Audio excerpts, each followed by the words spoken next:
Hey guys, welcome. Have you guys ever felt, and I know I have, that whatever you did, the market would just go in the opposite direction of your trade? You know what I mean? Like, there's a lot of people that think that this is because they aren't using the right combination of indicators or whatnot, or they're not using the right time frame. But come on, like, really, what does that have to do with it? This is kind of where harmonics come into play. Let me just grab a pen.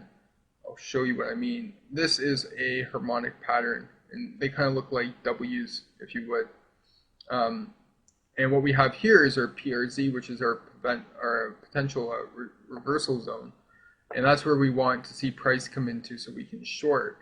Although the problem that happens is most traders, they see these range lines here, and they start shorting as price approaches and scaling in.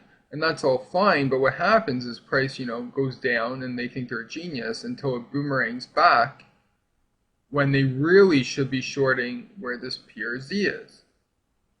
Okay, with obviously a stop just above it to control your risk. So that's what people should be doing, but they don't do that. And these patterns are all based on human emotion, which gives us the accuracy that it does. And we can see this on other things. So let's look at a different chart just so you guys know this stuff isn't fabricated. Let's see what's happening right now. We have a pattern on silver, and you can see this bullish pattern played out with a PRZ down here. But we also shorted this one when we had a PRZ in this area up here. You can kind of see that. So that got us into the short, and then we were looking for other places to short, and we got into this one right here on this wick. And how did we know to get in there on the wick? Well, in order for a wick to be created, price goes up and then it has to reverse. And we did that by the pattern on the 15-minute chart. You can see it here.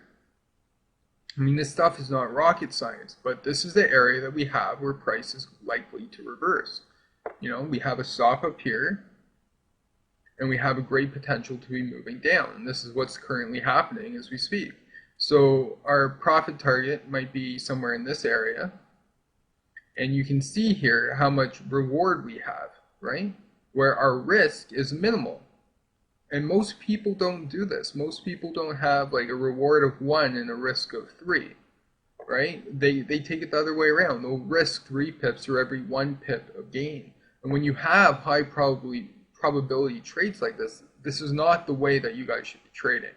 So that's how you can kind of use harmonics to help you, even with simple strategies like support and resistance that we saw here in the Aussie. I mean, this stuff is not, that difficult. So, I mean, you can use it in conjunction with a lot of other things, but the main thing is that, we're not using indicators. Indicators are not the solution. They're more the problem, if anything. And what you see down here, this is not by any means an indicator.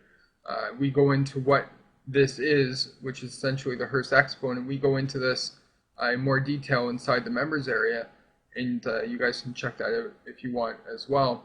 But if you want to know more about us, you can go to fxgroundworks.com to get member access and to be alerted to all these patterns, as well as all the videos and educational stuff that surrounds them. But you can also, feel free to subscribe. We do have videos that do come out, so just click on the subscribe link. And if you have any questions, by all means, let us know, and we can definitely assist you with that. So once again, hopefully we'll see you inside of the members area. And if not, do subscribe, and we'll talk to you guys soon.